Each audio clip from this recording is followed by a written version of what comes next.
Mission 90 plus उन्होंने target दिया है कि सभी लोग मिशन 90 प्लस पर काम करें। हमारा बिलासपुर जिला क्या है, पूरे छत्तीसगढ़ में 33वां स्थान है। उसको बिलासपुर जिला को हमको टॉप 10 में लाना है। पिछले वर्ष हमारे स्कूल का रिजल्ट 50% था। इस साल काम किए थे हम लोग, इस साल 74% रिजल्ट आया। हूँ टेकर की हूँ, पर मेरे यहाँ का रिजल्ट 95.65% था। खुश है तो फिर खुशी मना ले, छोटा बड़ा केक मंगा ले। संगम में मिलता है बढ़िया केक, संगम में मिलता है बढ़िया केक।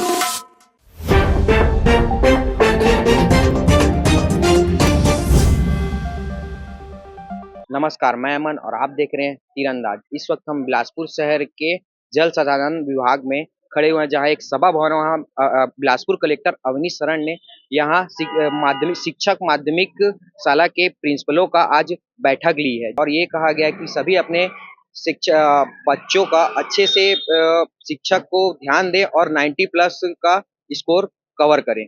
क्या चीज का मीटिंग लिए कलेक्टर साहब, क्या हो रहा था अंदर? रिजल्ट की समीक्षा चल रही थी और रिजल्ट को कैसे अच्छा बनाना है इस बारे में बातचीत हुई है। और मिशन 90 प्लस उन्होंने टारगेट दिया है कि सभी लोग मिशन 90 प्लस पर काम करें और सभी लोगों को तरीके बताए गए, अनुभव सुना गया सभी का और उसके आधार पर सभी लोगों ने अपनी तैयारी की है। विशेष रूप से मेरा भी रिजल्ट 100% था लिंगेडी का, तो मैंने भी उनको बताया है कि हम रिजल्ट किस तरीके से करते हैं। आजकल बच्चों में एग्जामिनेशन देने का वो फियर बढ़ता जा रहा है, जिससे वो भाग जाते हैं, बाहर चले जाते हैं। तो दूसरे दिन मैं खुद बुला के उनको अपने रूम में बैठा लेता हूँ और सामने परीक्षा ले लेता हूँ। तो जब उनको पता चलता है कि परीक्षा से बच ही नहीं सकते, तो वो तैयारी करते हैं और हर पीरियड में जाना, हर चीज़ को देखना, ये हमारे ऊपर डिपेंड करता है, जिससे हमारा 100% रिजल्ट आता है। जैसे कि सर सरकारी स्कूलों में बच्चे कम आते हैं, उसके बारे में क्या है? नहीं, उस डिपेंड करता है कि आप उनकी क्लासेस किस तरीके से लेते हैं। उनको उनको अच्छे हिसाब से आप अगर क्लास लेंगे, उनकी समस्याओं को सुनेंगे, समझेंगे, तब वो क्लासेस में आते हैं। मिशन 90 प्लस क्या है? मिशन 90 प्लस में आपको 90 प्लस रिजल्ट लाना है बिलासपुर जिले का, और जिसके लिए सभी लोगों को मिलकर के प्रयास करना है। लगातार उनकी परीक्षा हो। जैसे क्लास में जो बच्चे होते हैं, उन बच्चों को आप जब ग्रेड में बांटते हैं, वो किस लेवल के हैं। इंटेलिजेंट बच्चे खुद पढ़ लेते हैं, मीडियम लेवल के बच्चे को थोड़ा सा पुश करना पड़ता है, लेकिन जो नीचे बच्चे हैं, उन बच्चों के लिए आपको अलग से योजना आनी चाहिए। आप अपने हिसाब से जब उनको पुश करते हैं, तब फिर वो आपके पकड़ में आते हैं और फिर आपका रिजल्ट 100% होता है। आपका परिचय? मैं डॉक्टर मिथिलेश कुमार मिश्रा, प्राचार्य सेजिस लिंगियाडी। तो 10वीं 12वीं में जो रिजल्ट आया है ना, उसके बारे में मैं मीटिंग लिए हैं, ताकि हमारा बिलासपुर जिला क्या है, पूरे छत्तीसगढ़ में 33वां स्थान है। उसको बिलासपुर जिला को हमको टॉप 10 में लाना है। इसी के लिए मैंने एक कार्य योजना बनाया, जिला स्तर पर कार्य योजना बनाया गया है, जिसको मिशन 90 नाम दिया गया है। मिशन 90 है क्या? मिशन 90 के हमको अपने जिले को पूरे छत्तीसगढ़ में टॉप 10 में लाना है रिजल्ट में, 10वीं 12वीं रिजल्ट में। इसलिए कार्य योजना बनाया गया है, इसी को मिशन 90 नाम दिया गया है। हर स्कूल मैंने प्राचार्य, शिक्षक, पालक, बच्चे सबके सहयोग से तो जो है हमको रिजल्ट सुधारना है, पूरे जिले के रिजल्ट को 90% लेके आना है। इसी के संबंध में मीटिंग था और शिक्षा सत्र की शुरुआत से इस पर हमको प्रयास करना है और प्रवेश उत्सव में सभी को इन्वॉल्व करना है। जितने भी जनप्रतिनिधि है, गांव के पालक है, बच्चे सबको बुलाना है, उनको मोटिवेट करना है, ताकि हम जो है अपने लक्ष्य को प्राप्त कर सकें। ये जो सर बोले, साल में मिशन मोड में काम करेंगे हम लोग और 90% जो हमारा लक्ष्य है उसको प्राप्त करना है।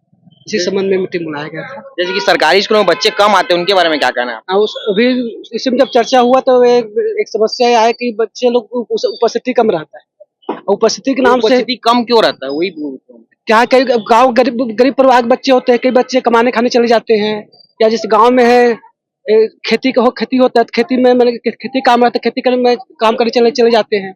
और थोड़ा सा स्टाफ की भी कमी होता है गांव एरिया में, टीचर की कमी। कलेक्टर साहब को नहीं बोले क्या स्टाफ की कमी होता है क्या? तो बोले कि समस्या तो हर जगह है, लेकिन उस समस्या का हमको किस तरह से समाधान निकालना है, हमको सोचना है।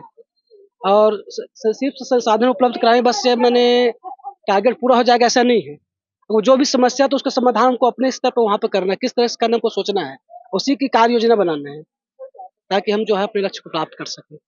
बहुत अच्छा लगा ये इस तरह का मेरे जानकारी में पिछले 15 साल में पहली बार किसी जिला कलेक्टर के द्वारा इस तरह की मीटिंग आयोजित किया गया है और एक अच्छा कार्य योजना बनाया गया है। आपस में चर्चा हुआ, विचार विमर्श हुआ और इस विचार विमर्श के आधार पर एक पूरे साल भर का एक पूरा आयोजन बनाया गया, किस तरह से हर महीने जो है मूल्यांकन परीक्षा लेना है और बच्चे के प्रोग्रेस को देखना है, ऐसी क्या कमी है जिसके कारण से बच्चा जो है रिजल्ट डाउन हो रहा है।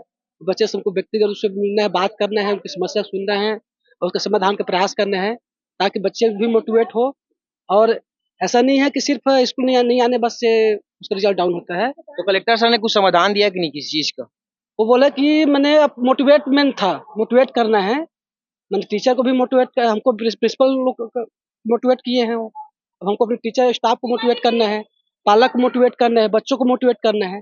जब तीनों मोटिवेट होंगे तो जरूर लक्ष्य हमको प्राप्ति होगी। यही उनका मुख्य उद्देश्य था। आपका परिचय? मेरा नाम नवल किशोर कौशिक है, मैं व्याख्याता हूँ।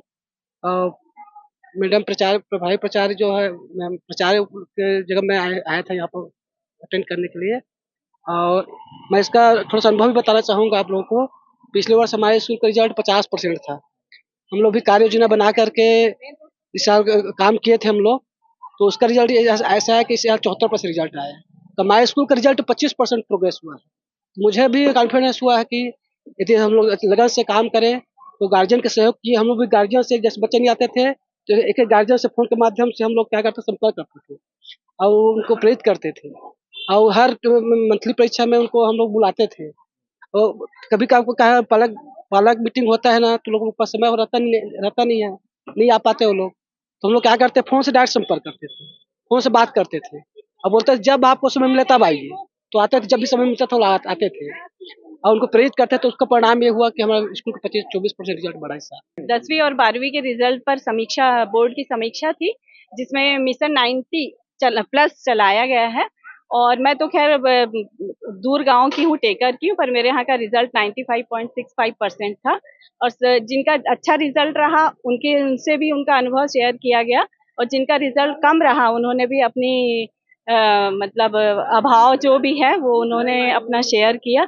और कुल मिला के बहुत ही मोटिवेशनल ये हम लोग की आज की बैठक थी। और हम लोग सब ये चाहेंगे कि हम लोग कलेक्टर साहब के अंडर में, कमिश्नर साहब को नोडल बनाया गया है, उनके अंडर में अपने स्टेट का रिजल्ट 90 प्लस तो पूरा 100% लाने की पूरी कोशिश करेंगे। धन्यवाद। मैम आपका परिचय? मैं श्रीमती नसीम बेगम, प्रिंसिपल हूँ, गवर्नमेंट हाई स्कूल टेकर। ये जैसा आप सभी को पता है कि शैक्षणिक सत्र जो 2024-25 का है वो प्रारंभ होने वाला है।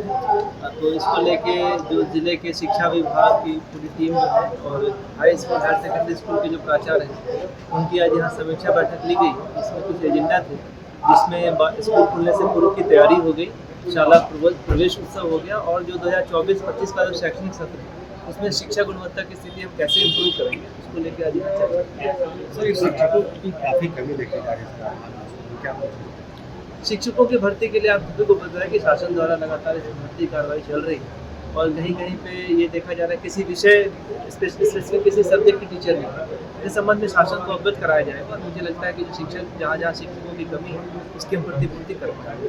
सर कई स्कूल भवन जो जर्जर हो रहे हैं, बहुत ही ज़्यादा दयनीय स्थिति, उनके लिए विशेष योजना बनाई। स्कूल जर्जर जो हो रहे हैं उसके लिए समय समय पे शासन जो है सूचित करता है, जैसे स्कूल जर्जर योजना हो गई, बहुत सारे DMF में भी काम हुए हैं। इसके अलावा जो रेगुलर मरम्मत होते हैं RMSA में पैसा आता है, सर्व शिक्षा अभियान में पैसा आता है। इसके अलावा बीच में समाचार पत्रों के माध्यम से या अलग आप लोगों के चैनल के माध्यम से भी सूचनाएँ मिलती हैं, तो उसको हम लोग अलग अलग बजट से करते हैं। और बहुत सारे ऐसे काम है जो सैंक्शन ऑलरेडी हो चुके हैं, उसको भी जल्दी से कहा गया है। इसके लिए कि अलग से बजट नहीं है? नहीं, मैंने जैसा बताया कि अलग अलग हेड में बजट आता है, इसमें हर वर्ष आता है, इस वर्ष भी आया है और आगामी भी जहाँ जरूरत पड़ेगी बजट की मांग की जाएगी। जहाँ तक निजी स्कूल की बात है, लगातार पालकों के द्वारा खासकर यूनिफॉर्म बुक्स को लेके, वहाँ प्रबंधन को लेके शिकायतें आती रहती है, फीस वृद्धि को भी लेके आती रहती है। इस संबंध में जिला शिक्षा अधिकारी को बताया गया है, स्पेसिफिक कहीं से शिकायत आती है तो हमारी टीम जाती है, वहाँ जांच करती है। हमने पिछले दिनों कार्रवाई भी की। इसके अलावा भी शैक्षणिक सत्र प्रारंभ हो रहा है, उसके पहले उनकी बैठक भी लेके उनको अवगत करा दिया गया कि किसी भी तरह से जो शासन के जो निर्देश हैं उसका वायलेशन नहीं करें। इसके बाद भी अगर आगे शिकायत आती हो तो हम उनके विरुद्ध कार्रवाई करेंगे। TL बैठक तो हर सप्ताह होती है, इसमें स्पेशली अभी रेवेन्यू के मामले, चूंकि सभी चुनाव में बिजी हो गए थे, तो कहा गया जो राजस्व के मामले हैं उसका तत्काल निराकरण किया जाए। और जो आप देखे होंगे अप्रैल में, क्योंकि बारिश का समय प्रारंभ होने वाला है, उसके पहले सारे सीमांकन के मामले कंप्लीट हो जाएं तो वर्तमान में तो पेंडेंसी काफ़ी कम हुई है, और चूंकि सभी लोग निर्वाचन प्रक्रिया में लगे थे, इसीलिए उनको कहा गया कि अगले 15-20 दिनों में इसमें तत्काल इसमें आगे बढ़े। इसके साथ साथ जो अभी खरीफ का सीजन प्रारंभ होने वाला है, तो जो खाद और बीज के भंडारण और उठाव की स्थिति है, इसके संबंध में चर्चा हुई। स्वास्थ्य विभाग की समीक्षा हुई है कि जो बारिश के पहले जो तैयारी होती है मौसमी बीमारी को लेकर, वो सभी स्वास्थ्य केंद्रों में पर्याप्त दवाएं रहें, डॉक्टर्स की भी उपलब्धता रहे। तो इस संबंध में जो बहुत सारे जो मुद्दे हैं जो टीएल बैठक में चर्चा हुई। सर एक ये रजिस्ट्रेशन वंदना हॉस्पिटल का हुआ था आयुष्मान कार्ड के लिए, और नील वंदना में आयुष्मान कार्ड चल रहा है, जबकि उनके पास परमिशन नहीं है।